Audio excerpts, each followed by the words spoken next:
এ ভাই, এখানে একটা বাইক ছিল ব্লু কালার এফজেড ভার্সন 2 দেখছেন? না তো ভাইয়া। এখান দিয়ে করে নিয়ে যেতে দেখছেন বাইকটা? ভাই ওইদিকে একটা বাইক ছিল ব্লু কালার ভার্সন 2 এফজেড না দেখছেন আপনি? কি হইছে? কৌশিকের বাইক খুঁজে পাচ্ছে না। বাইক পেয়ে যাবা, চিন্তা করো না। বাইক নামি তো, ওই বাইকের উপর আমার ব্যাগটা রাখা ছিল। কি রে, আসতে বল কর। আসতে মানে? এই বল খেলতে না পারলে খেলা বাদ দিয়ে দে, তোর খেলার দরকার নাই। শোন, আমি তোর কষ্টটা বুঝতে পারছি, বাট এখন তো থাম না প্লিজ। একটা সামান্য ব্যাটের জন্য এরকম করছো? নতুন একটা ব্যাট কিনে নিলেই তো পারো। ওইটা 8-10টা ব্যাটের মতো কোনো ব্যাট ছিল না, ওটা ছিল আমার মায়ের দেওয়া শেষ গিফট। শেষ গিফট? আমি তখন ক্লাস 9-এ পড়তাম। আমার মা সিঙ্গেল মাদার ছিল, অনেক কষ্ট করে নিজের সুখ স্বপ্ন বাদ দিয়ে আমাকে বড় করছে। আমার ক্রিকেটের উপর নেশা দেখে আমার বার্থডেতে ব্যাটটা গিফট করেছিল।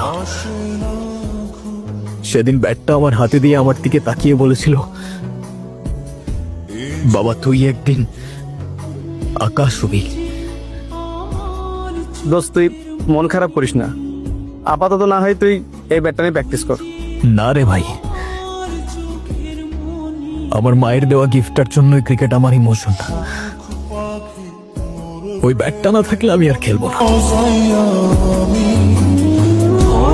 মা,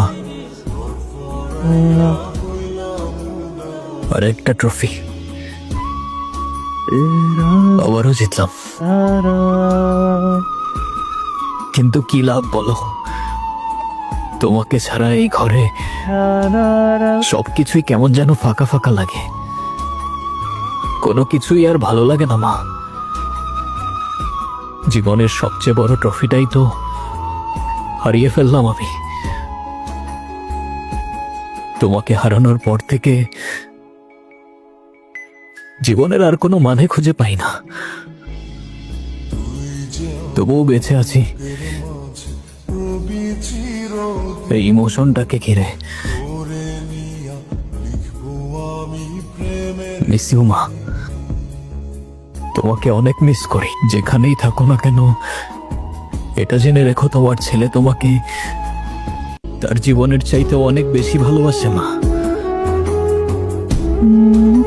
হ্যালো কৌশিক। হ্যাঁ বলো। তোমাকে আমি একটা লাইভ লোকেশন দিতেছি, তুমি এক্ষুনি চলে আসো। কি হয়েছে, কোথায়? এত কথা বলার সময় নেই, তাড়াতাড়ি চলে আসো। আমি তোমার বাইকটা খুঁজে পাইছি। মানে? হ্যাঁ, আচ্ছা আমি আসতেছি। তাড়াতাড়ি আসো। এই, তোরে না কইছিলাম বাইকের রংটা চেঞ্জ করতে, আর নাম্বার প্লেটটাও তো চেঞ্জ করছ নাই। ভাই ওটা কোনো ঝামেলা নাই, ওটা আজকের মধ্যেই কইরা ফেলামো। কিন্তু ঝামেলা তো আর এক জায়গায় হয়েছে ভাই। কি ঝামেলা? ভাই আসার সময় একটা মাই আমারে ফলো করতেছিল, বুঝতে পারতেছিলাম না যে গাড়িটাকে চিনা ফেলাইলো নাকি। আচ্ছা, এটা কোনো সমস্যা না, এটা আমি দেখতেছি। আর তোরে যে কাজটা দিছি তুই সেই কাজটা কর। ঠিক আছে ভাই।